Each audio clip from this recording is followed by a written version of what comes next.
पोगल कर देगा। आरा के उठला ली लगलू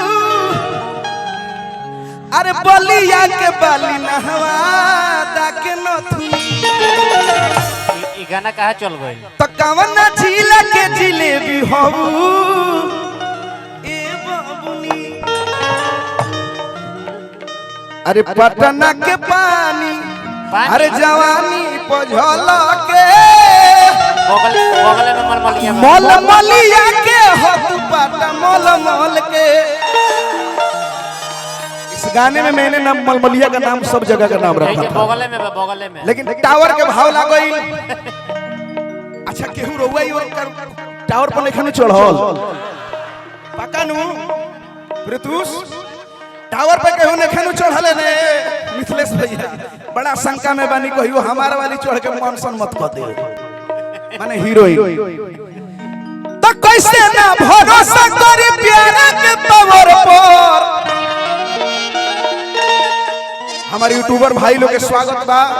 आप लोग देखने हैं वीडियो तमाम आप लोग खेसारी भैया के हमारा संग तमाम डल्ले बनी लोग बहुत बहुत धन्यवाद। उम्मीद बा कि ऐसे ही डल्ले रह कर लो आए भाऊ भाव तो कैसे ना भरोसा करी प्यार के पावर बिरहिया में आइए बिरहिया अंदाज में कैसे भाव कैसे ना भरोसा करी प्यार के पावर ऐसे ना भरोसा करी प्यार के पावर। अब तनी हमरो नाचे के पड़ी ना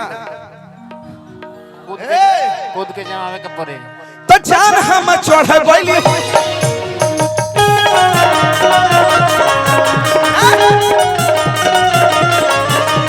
जान हम चढ़ गइली हमरे ला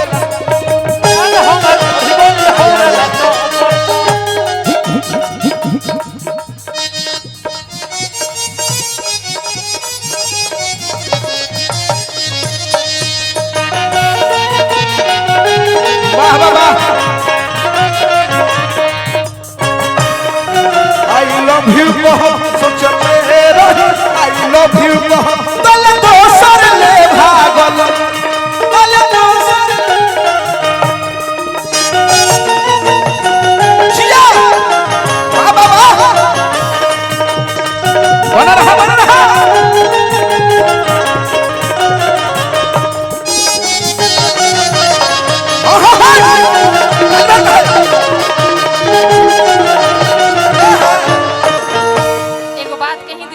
कह दो। अगर रउआ यही अंदाज में आधा घंटा और गईनी ना और अगर नचनिया लोग अपन देह त्याग के नाच देलो तो अगला दिन पानी चढ़े लगे। भला ऐसे कोई नाचेला जी? फुल पावर में रहे नहीं रउआ। ऐसे टावर पर हम चढ़ाई ले ज्यादा ऐसे पावर में रही ले कहियो मौका होगा तो रउआ टावर पर चढ़ जाई।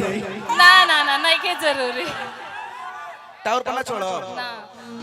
राउत प्रेमी ओरिजिनल बड़ा बियाह करिए ना जे चढ़ी ओकरा से हो अपने के जाए। टीम बन कराम का अब देखी होई का कहतारू प्यार और मौत से डरता कौन है?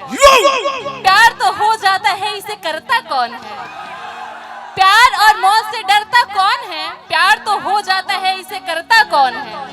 और प्यार में तो हम अपना जान भी कुर्बान कर दें पर पता तो चले हमसे प्यार करता कौन है? जाने मन शराब तो क्या तेरे लिए जहर भी पी सकता हूँ। जाने मन शराब तो क्या तेरे लिए जहर भी पी सकता हूँ। अरमान मेरे दिल में है कि तेरे लिए मर के भी जी सकता हूँ। हाय हाय हाय हाय बाबू को के तो देखो अब के बुझाइल हमरा प्यार का कहाना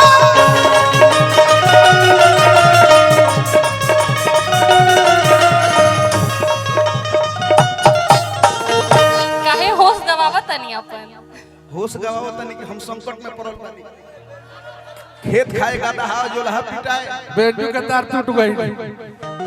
हमरा सुने में आइल है बेंजो के तार टूट गइल बा। तू बाड़ू मीडियम वाला 55 के आ तहर लभर मिलल बा कतना 55 के। ऐसन कौनो बात नहीं कि हमार जहिया होई न तहिया चार देखी या चार तरसी कि काज हमरो भी वैसन होई। तो देख लियो हमर मुखिया जी है गांव के मुखिया जी वीरपन भैया भनी संकट में मत डालो जाना तारू का अब के बुझाइल हमरा प्यार का कहाला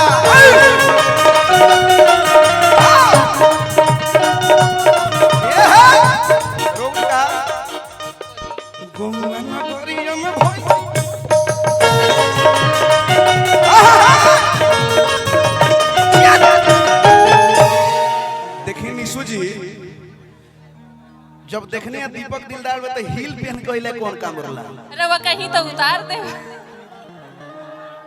ए बबुआ कबो लइका लोग के नीचे देखावे में परेशान रहेली सो ऐसा कौनो बात नहीं के। जाना तनी जान जे ऐसे के तनी छोट बड़े तो दुगुना हील पहन के टाइट हो जाए ओही में इनको सीन बा उतारा तो सेटिंग में आ जाई।